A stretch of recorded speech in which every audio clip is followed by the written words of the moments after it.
దేవుని నామానికి మహిమ కలుగునుగాక. వెలుగులో నడుచుట ప్రేక్షకులకి ఒక చిన్న మాట మీ ముందు ఉంచాలని ఇష్టపడతా ఉన్నాను. సర్వసాధారణంగా ఏదైనా కష్టం వచ్చినప్పుడు, బాధ వచ్చినప్పుడు, అనుకున్నది జరగకపోతే మనకిచ్చే సలహా ఏంటంటే దేవుని నమ్ముకో. నిజమే, దేవుని నమ్ముకుంటే మన కష్టాల్లోంచి, బాధల్లోంచి ఆయన మనకు విడుదలనిస్తాడు. ఈ దినాన్న ఎందుకు దేవుని నమ్ముకోవాలనేది 3 ప్రాముఖ్యమైన విషయాలు మీ ముందు ఉంచాలని ఇష్టపడతా ఉన్నాను. పరిశుద్ధ బైబిల్ గ్రంథం చాలా స్పష్టంగా సెలవిస్తూ ఉంది.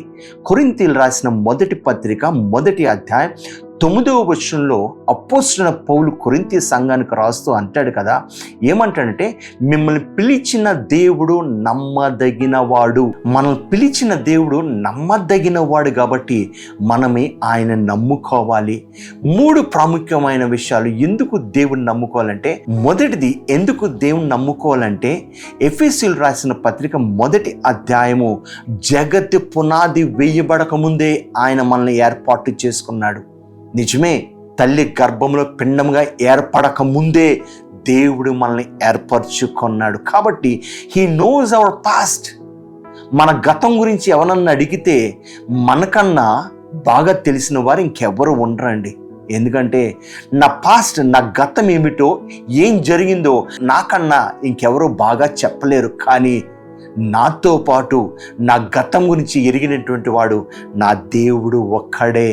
అంత మటుకే కాదు, కానీ రెండవదిగా ఎందుకు దేవుణ్ణి నమ్ముకోవాలంటే, యోహాను రాసిన సువార్త 2వ అధ్యాయము 24వ వచనంలో ఆయన అంటున్న మాట ఏంటంటే, యేసు అందరినీ ఎరిగిన వాడు గనుక ఆయన తను వారి వశము చేసుకొనలేదు అనంటూ ఆయన అంటాడు కదా, ఆయన మనుషుల అంతర్యము ఎరిగినటువంటి వాడు. మన యొక్క హృదయంలో ఏం ఆలోచిస్తున్నామో, మన మనసులో ఏం తలస్తున్నామో అది సమస్తము ఎరిగినటువంటి వాడు. బహుశా మనుషులకి తెలియకపోవచ్చు ప్రజెంట్ నీ సిట్యువేషన్ ఎలాగుందో, నీవేం ఆలోచిస్తున్నావో నీతో పాటు ఎవరికి తెలుసు అంటే దేవునికి తెలుసు. ఆయన అందరినీ ఎరిగిన వాడు కనుక ఆయన మనమే నమ్ముకోవాలి. సమస్తము ఎరిగినటువంటి వాడు. మన అంతరంగంలో ఏదైతే ఆలోచిస్తున్నామో, ఏదైతే తలుస్తున్నామో ఆయన ఎరిగిన వాడు కనుక మనమే ఆయన నమ్ముకోవాలి. He knows my present. మూడవది, ఆయన ఎందుకు నమ్ముకోవాలంటే హీ నోస్ మై ఫ్యూచర్.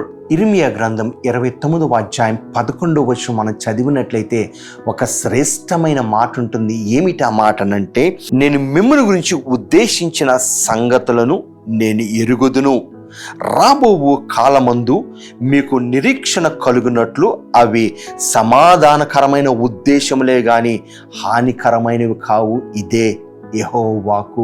నేను మిమ్మల్ని గురించి ఉద్దేశించిన సంగతులు నేను ఎరుగుదును. He knows my future. భవిష్యత్తులో ఏం జరుగుతుందో నాకు తెలియదు, కానీ దేవునికి తెలుసు. కాబట్టి నేను ఆయన నమ్ముకోవాలి. ఎందుకు దేవుని నమ్ముకోవాలంటే, మొదటిది, జగత్ పునాది వేయబడక ముందే ఆయన నన్ను ఏర్పాటు చేసుకున్నాడు. రెండవది, ఎందుకు దేవుని నేను నమ్ముకోవాలంటే ఆయన సమస్తము ఎరిగినటువంటి వాడు. మనుషుల యొక్క హృదయములో, ఆలోచనలు, అంతరంగంలో ఉంటున్న సమస్తము ఆయన ఎరిగినటువంటి వాడు. ప్రజెంట్ ఏ సిట్యువేషన్లో ఉన్నానో ఆయనకి బాగా తెలుసు. కాబట్టి మనం నమ్ముకుంటే మన ప్రజెంట్ సిట్యువేషన్ను దేవుని యొక్క హస్తంలో పెడితే దేవుడు గొప్ప కార్యాలు చేయడానికి ఇష్టపడతా ఉన్నాడు. మూడవదిగా, ఎందుకు దేవుని నమ్ముకోవాలంటే, నా భవిష్యత్తు ఏమిటో నాకు తెలియదు, కానీ నేను నమ్ముకున్న దేవునికి తెలుసు. కాబట్టి నేను దేవుణ్ణి నమ్ముకుంటాను. దేవుడు ఈ మాటలు మన వినికిడిలో దీవించునుగాక. షాలోమ్.